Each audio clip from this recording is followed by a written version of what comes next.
Good evening.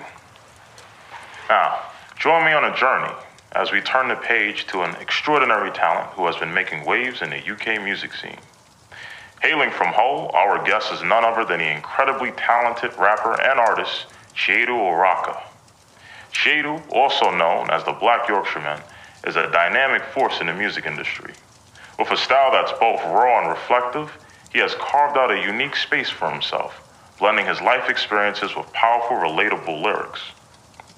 Growing up in Hull, Chiedu faced his share of challenges, but he uses his passion for music to rise above and create an art that speaks to the heart of the community.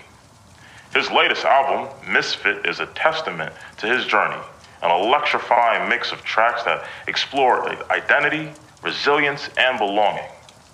Whether he's performing at local venues or headlining major events, Chiedu's energy is contagious.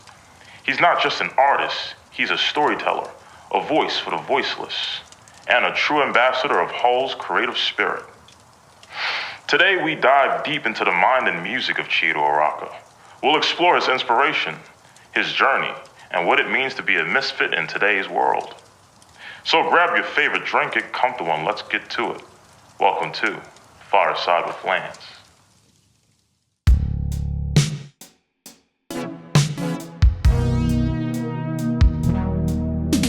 So yeah, you from North Hull. North Hull, yeah, the north side of the city. Before we get into your adventures in Texas and even your mixtape, yeah. I'd like to just unpack the Hull experience for you, because I've been there for 3 months. Yeah. 3 years. And for me, as a Black American, the Black American experience is much different from the Black British experience, and even coming here, it's a culture shock for me. I spent at least 6 months of my first year here looking for a barber. Oh, right. To cut my hair. Yeah, I'm good now. I'm sorted now. Yeah. I'm good now. But I'm talking my first year. It was rough. It was a rocky road. But that's mad though. Someone should have been able to point you in that. Yeah, well, I actually went on a date with this Irish Nigerian girl, and she put me onto this guy. Oh, no. Right. All right, sorted. The rest was history. Yeah. Sorted. So, but yeah, man, I'd like to just pick your brain about how life was like in Hull, and I feel there's the British Black experience, but then there's different pockets of that. So the British Black experience for a Black boy living in London is very different to the experience probably living in Manchester.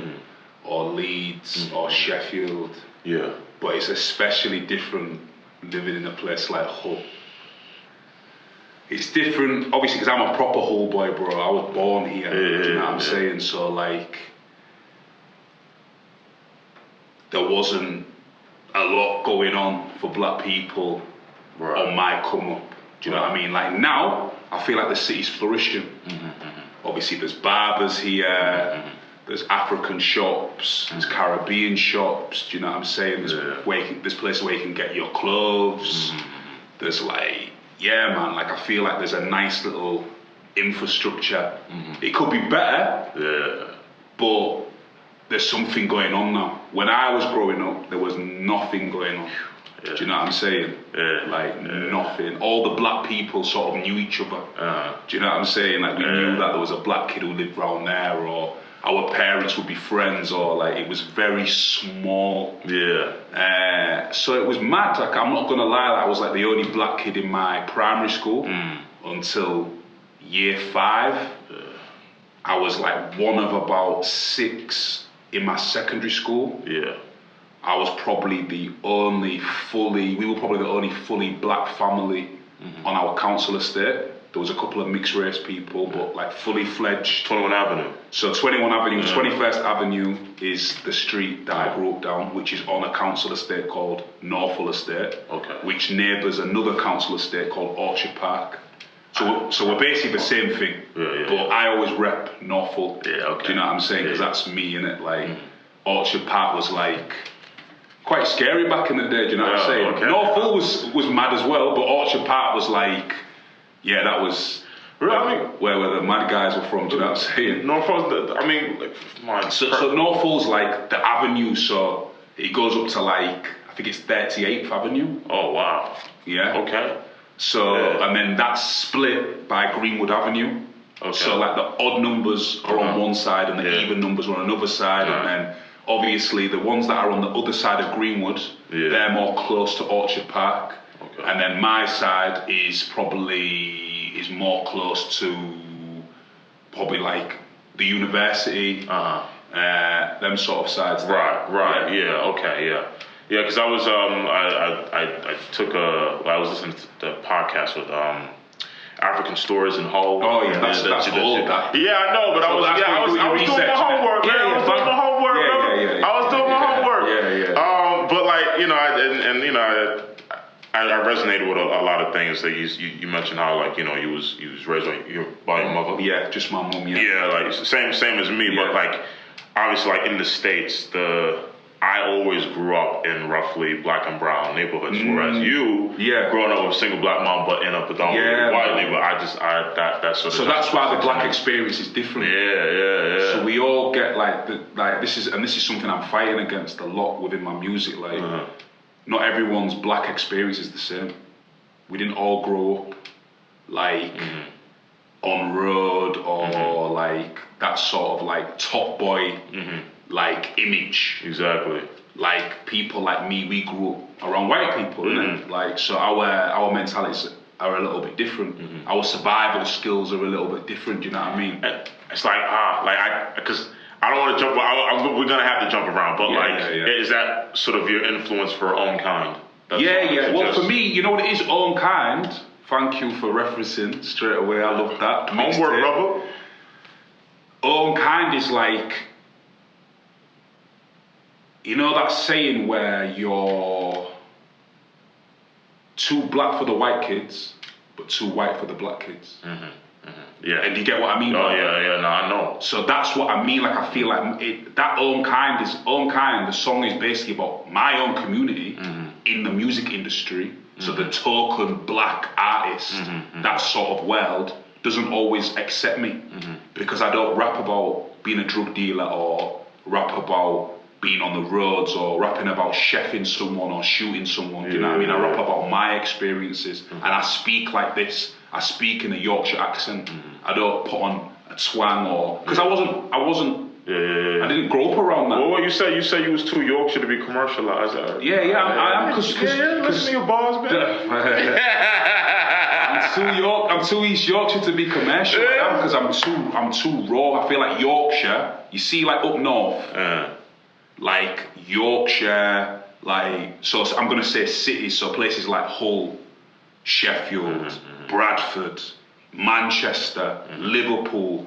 Like, we're raw, man. Like, we've been... Am I allowed to curse? Yeah, absolutely, man. Like, we've been over, bro, about the government, man. We come from real, like, oppression, man. Where, like, the government don't give a shit about up north. So we're just raw and ready. Do you know what I'm saying?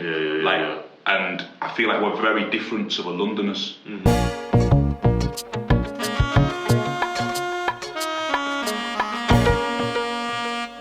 Hello, friend.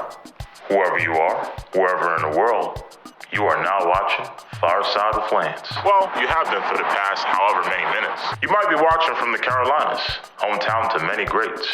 Michael Jordan, J. Cole, Lance Parker. Maybe you're watching from New York, the city that never sleeps, Queens, or the Bronx, where I took my first steps, said my first words, heard my first songs. Or maybe you're watching from a city in the northeast of England, the city of Chip Spice, the Deep. No, not really. When you really live here, the whole experience, you'll see the city much more than that. Bombed heavily in World War II, through resilience, the people of Hope rebuilt this city. This is the city of strugglers, independent creatives, good people. This is the city of the Adelphi, where all your favorite bands played before they were sellouts. And Polar Bear, all of your favorite bands are playing before they sell out. Brimming with creativity, this is the city of Princess Avenue, with its gorgeous bars full of stylish young folk. This is the city of the University of Hope, where people like me can research, question, and push boundaries. And barbershops. Let's not forget about barbershops. There is one barbershop in Hull for every bloke with a mullet. So yes, maybe you are watching from Hull. Or I, as a black man, predominantly living in a white area, I have my own experiences. White women will never let me have a pint in peace. Some drunk, coked up motherfucker always gotta tell me I look like 50 Cent, or that they love black culture. One white woman told me she felt like a black woman trapped in a white woman's body. What the does that even mean? Don't get me started on the obsession of Americanizing. Alright, listen to me. I'm American. You guys don't know what you signed up for. News recently broke that the government funded Wendy's to open up another store. All those independent venues across Princess Ave and everywhere else have been crying for so long. The government is more concerned about fattening you guys up. Did you know that Wendy's in Kingswood is the biggest Wendy's in the world? I'll take a classic pub meal over Wendy's any day. Man, maybe I'm being recolonized. God save the king. I'm just playing. I actually like Wendy's. But I love the city, with its quirks and all. That's why I've decided to create this segment, The Whole Moment. In the next episodes, I'll be bringing you the most up, hilarious, real English news from sunny Yorkshire. We have lots of English folks on American TV joking about American news. James Gordon, John Oliver, Craig Ferguson. It's now our time.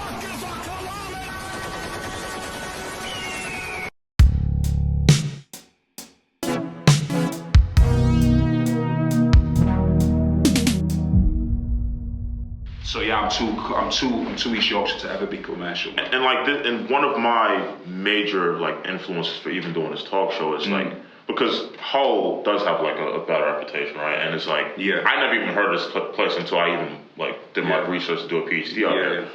And one thing I've noticed is that Hull has this like a lot of hidden potential, and like there's a lot of creatives here and stuff like that.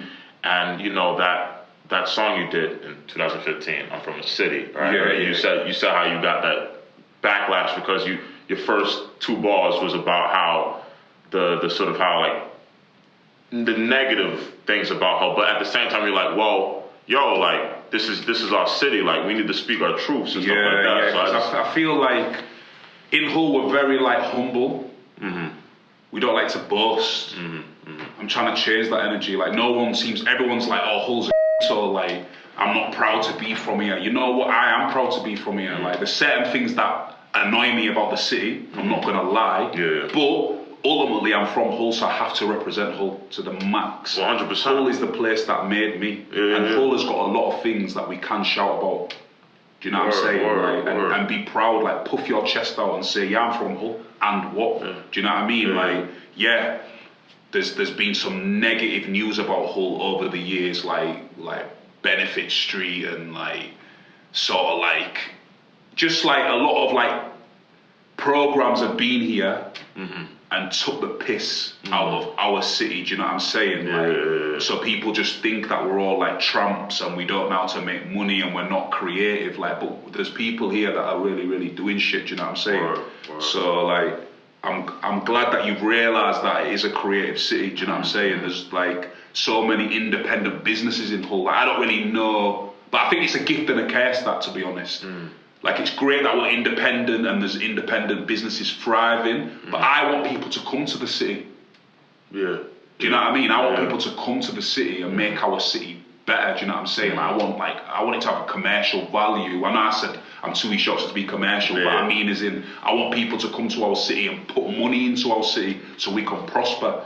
Do you know what I'm saying? But I don't think people are going to ever travel for local businesses. Do you know what I'm saying? But at the end of the day, the reason why people have had to be independent is because they're fighters and they're hustlers. So again, I respect that as well. So that's why I say it's a bit of a gift and a curse. In that regard, and with the creatives, do you feel like, obviously you want people to come here, but do you feel like as someone like a Hollywood, you have to go outward? Definitely, you have to go out and travel. That's something as well that brings our city down as well.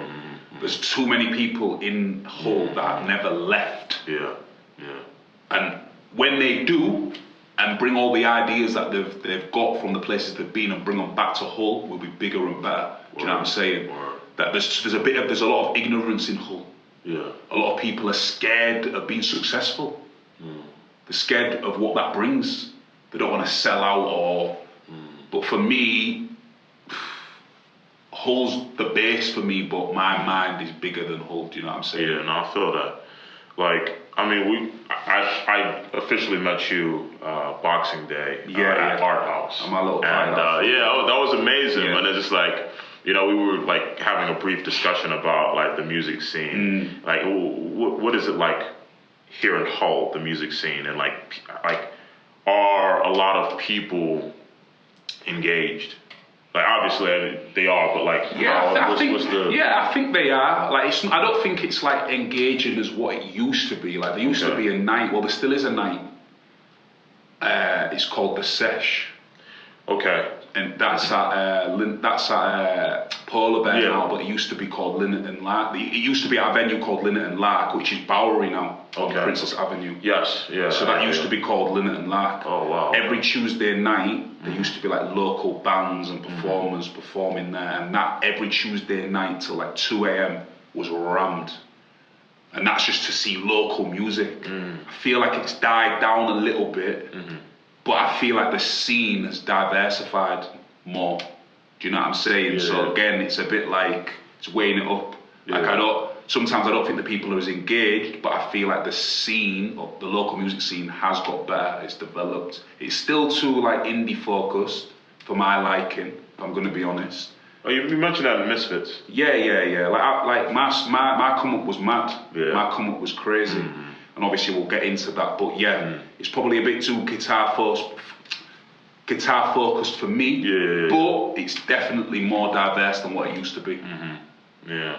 No, I've definitely noticed that about Hull, and that's why I'm really fortunate to even meet you, because like, you know, my experience was a lot of the music scene is indie, which is nothing wrong with that. You know, but it's like, all right, where's everything else? But big up the house scene though. The boys that are putting on house nights, they're absolutely smashing it. To be honest, they've built their own scene and they're killing it. To be honest, they're probably the most attended events in the city. I'm going to be really honest. The house lot, they've been doing a lot. What do they play at today? Just random venues, you know what I mean? And there's a night called Deja Vu, which I think's been running for like 25 years by a guy called Terry Spammer. He's been killing it for years. He's had some big acts. Do you know what I'm saying? And yeah, man, there's a couple of events that are doing well in the house scene. So I've got to big them up, to be honest. I mean, well, again, obviously, going to get to the mixtape, but you just got back from Texas. Yeah. Talk about it, brother. Texas for me, bro, was the best thing I've ever done. Okay. It was a sensational trip.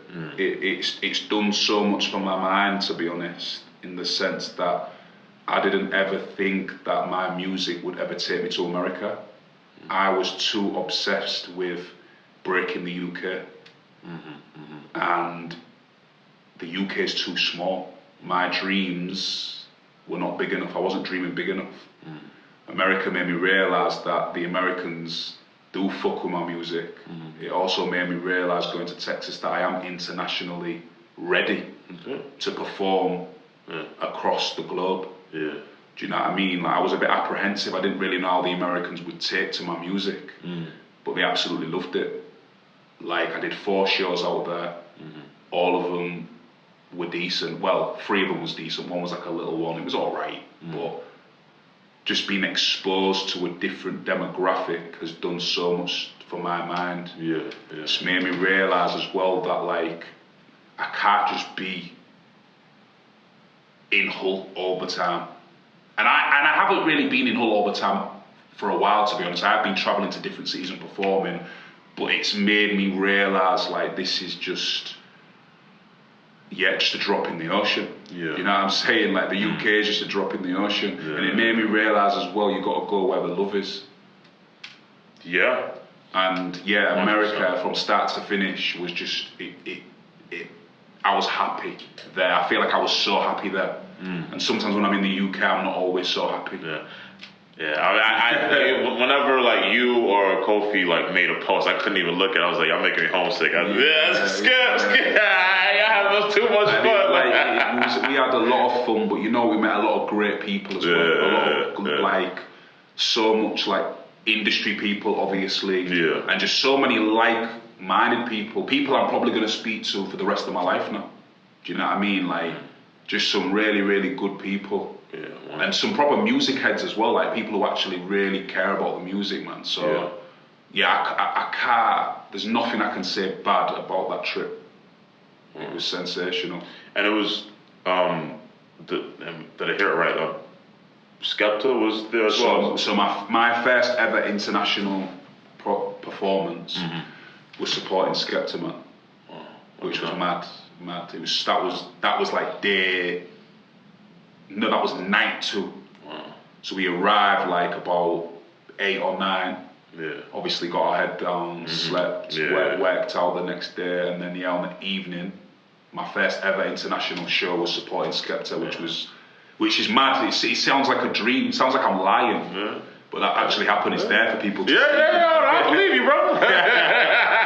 It's there for people to see. So that was like a real moment. Obviously, he's Nigerian, I'm Nigerian. The whole show was it was the first international showing of his film, Tribal Mark, which is like heavily based on Nigerian culture and stuff like that. So it was a real moment for me just to be on that stage, and just performing, man. Just doing what I love doing. That's the dream. Yeah, do what we love doing. Yeah. Facts. Yeah. But all right. Well, I guess we can chat about your new mixtape. I mean, I'm privileged to even listen to it. Be one of the first. People. So Misfit Gang is that the Misfit Gang's just like a thing that I'll say. Like anyone who's a misfit is in the Misfit Gang. Do you know what I'm saying? But the EP, not EP, sorry, the mixtape is called Misfit. I made an entrance in a big black Mac when I'm looking at Luther. Looking fly. So many jaws dropped, I'm disturbing the peace, but my name's not Luda.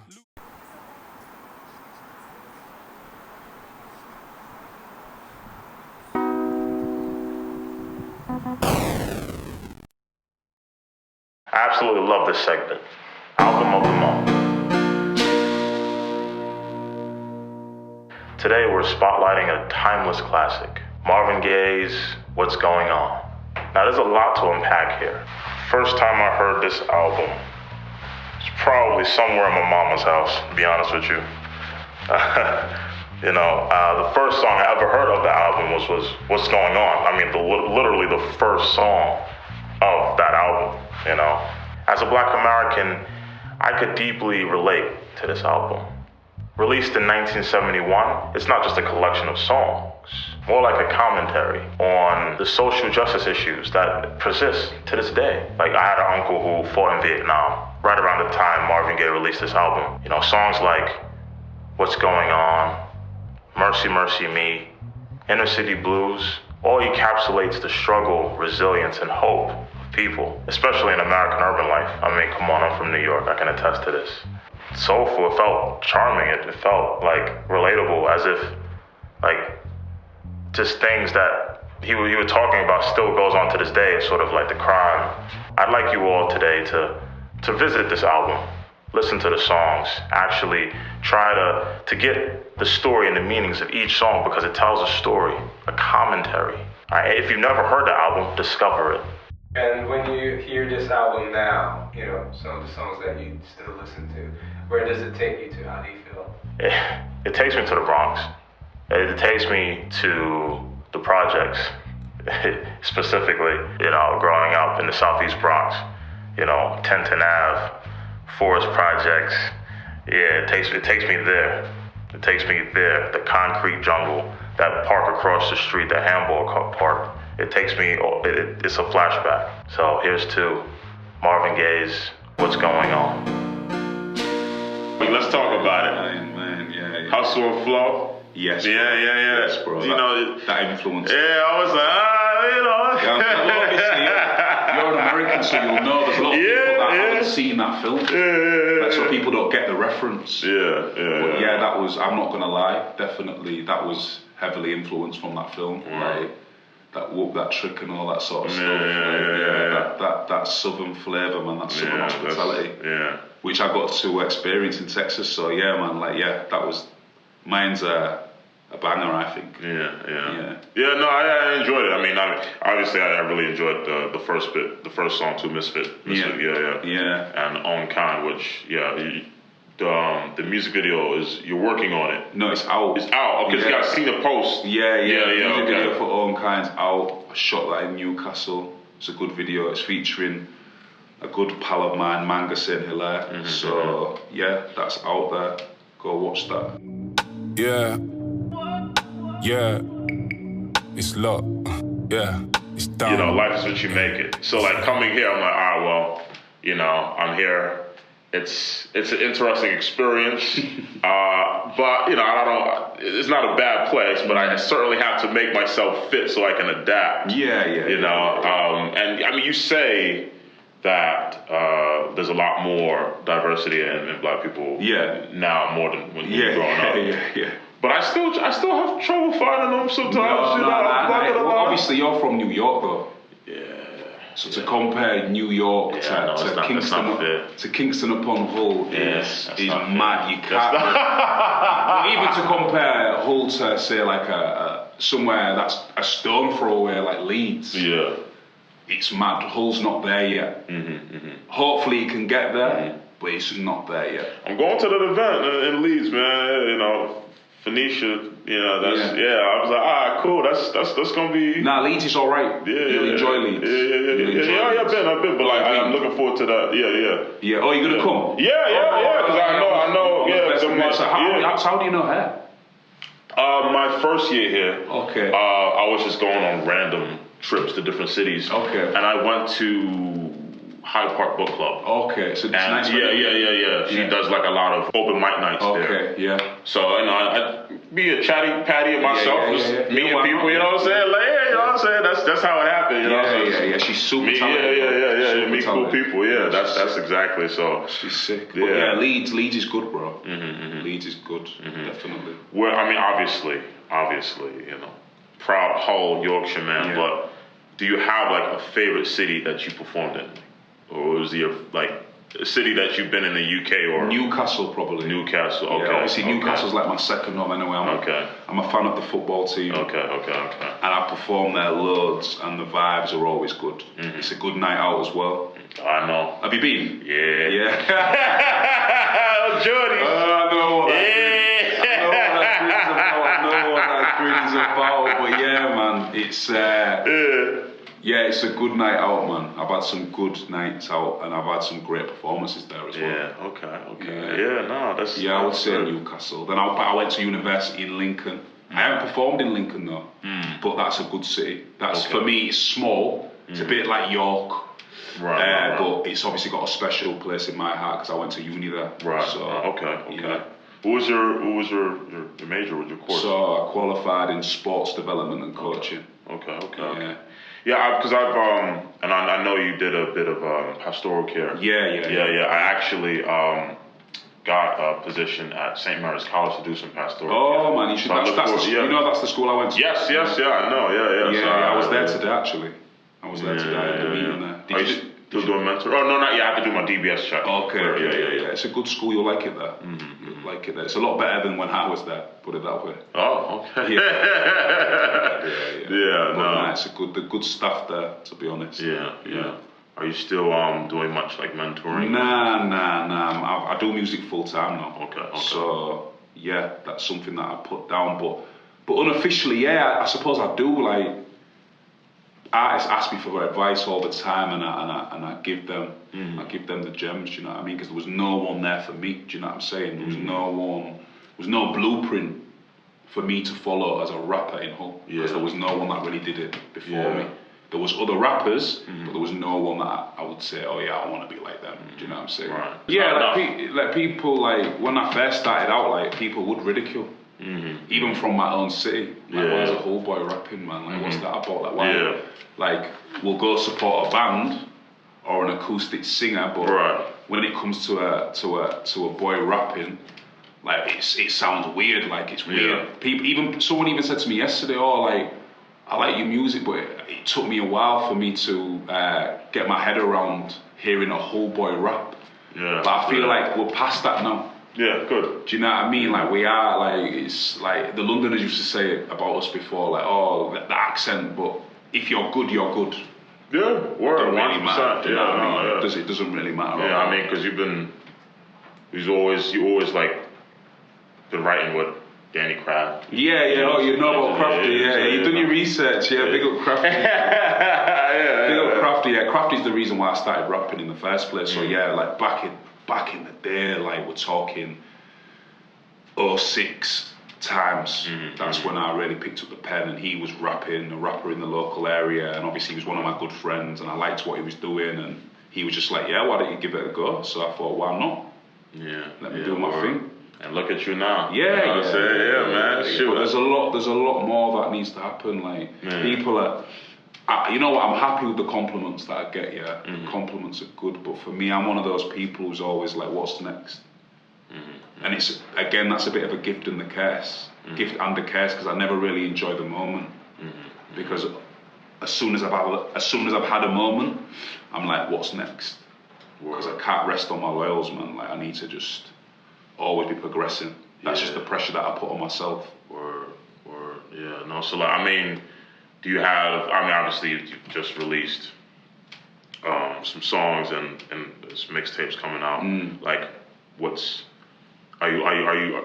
Do you have the next best thing in hindsight yet, or is it just like for me? Like, I want to hear people's reactions from this mixtape. Because I feel like for me, this mixtape's definitely the best body of work I put out. It's definitely the best music I put out. And of course, I want to release my debut album. I feel like I can't release my album until there's the demand for it.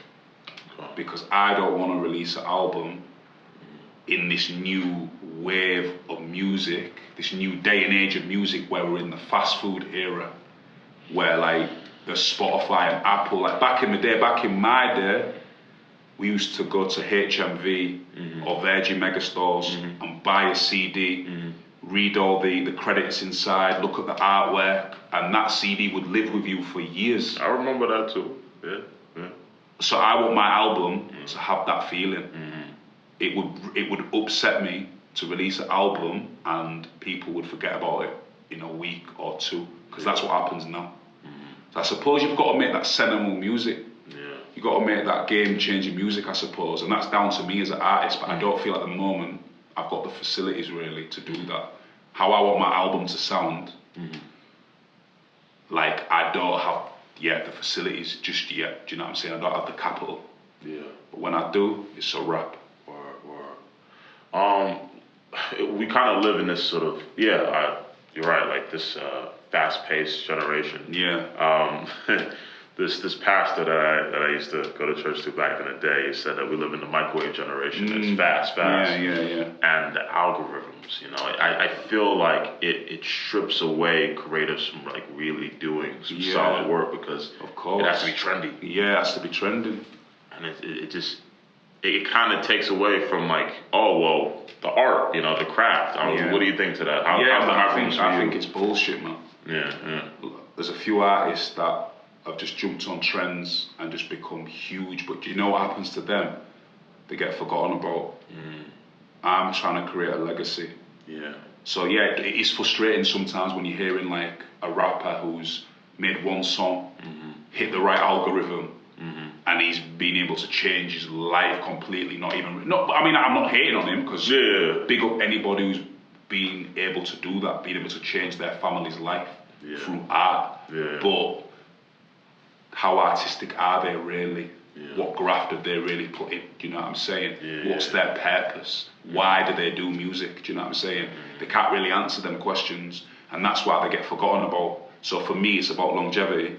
It's about legacy, and not really caring about what's going on. Because if I cared about what was going on, I wouldn't probably rap in a Hull accent, and I would make a persona, an alter ego, and I'd be talking about guns, and I'd rap in a balaclava. Do you know what I'm saying, brother?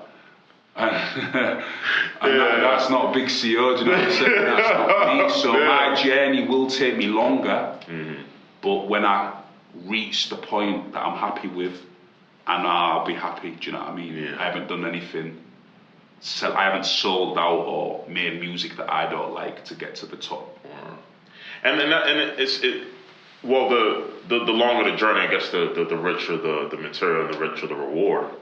But yeah, oftentimes a lot of rappers who are sort of speaking their truths and just their truths, yeah, it does take them longer. But like one of my favorite UK rappers, and I'm sure he's one of yours, Akala.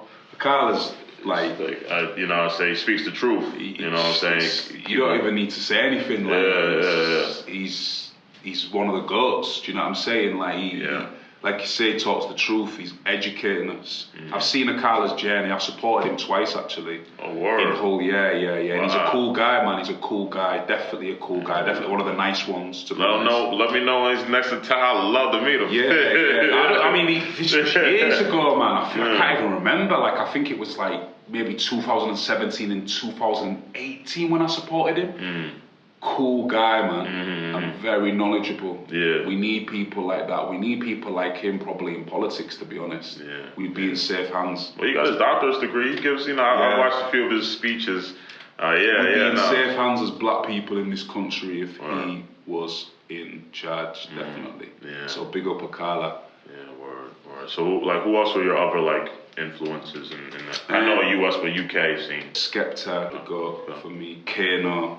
Yes, I like Kano, yeah. Gets, very cool. Wretch 32, Pot of Paper, Bashi, very, very like original from day dot. And I feel like he influenced a lot of people to be themselves. Okay. So in an era where everybody was like tracksuits, roadman, he was wearing like bright clothes, sucking on a lollipop. Do you know what I mean? Like cheeky with it, just being himself, man. Gigs, Blade Brown. My favorite rapper ever is Nas.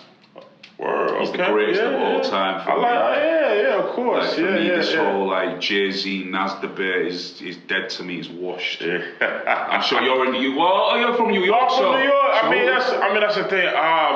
You put me on the spot. No, not even out of them two. But who's your favorite MC though? Well, that's the thing. I like Nas too. Like that's what I'm saying. It's like, all right, Nas, Jay-Z. It's like, like. And it's like Wu-Tang Clan ain't nothing to with, bro. But for a fact, I've never been to Staten Island. That's where they from, and it's like, you've never been there? Because you gotta take a boat. Oh. Yeah, so because New York City is connected by bridges. Yeah. Except Staten Island. Okay, yeah. For some reason, they was like, nah, take a boat, and I'm like, nah. But it's great conversation. I could watch this all day, but the cameras are like low in battery. Do you guys want to kind of? I also want to know Chiedu's opinion on the latest J. Cole Kendrick beef. Oh, it's this. I can speak for it. Embarrassing. Go on. You can answer. Yeah, man. I rate Drake. I rate Kendrick. I rate J. Cole. But what J. Cole has done recently, apologizing in a rap beef. Yeah, that's illegal. Yeah. Like, that for me is. Yeah. I don't understand that. Yeah. What was the point of releasing it in the first place? Yeah. For him to come out and apologise. Yeah, What's he apologising for? Is he scared of the smoke? What is it? Yeah. Like for me, it's very, very, very weird behaviour in my opinion. And J. Cole obviously is a very cold MC. He could go toe to toe with Kendrick, but he obviously doesn't want that smoke. Yeah, man, he's lost basically now. Kendrick didn't even need to reply. Yeah, no, for real. Yeah, he gave him the W. Yeah, 100. Kendrick didn't even need to reply. Yeah, but man, I appreciate you for coming out here and chatting to me. Yeah, man. Where can your additional future fans contact you? What's your Instagram? For me, Instagram is Oraka LD, which is ORAKA LD. Twitter is the same. But all roads lead to the Misfit mixtape, so make sure you go and listen to that, watch the music videos, and that's available at ChieduOraka.com.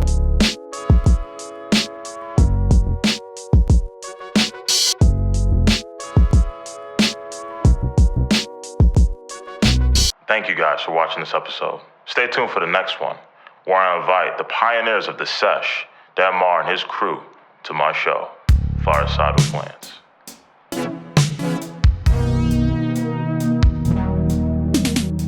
Oh yeah, put your phones on D&D. What is D&D? Do not disturb. Dungeon. Yeah.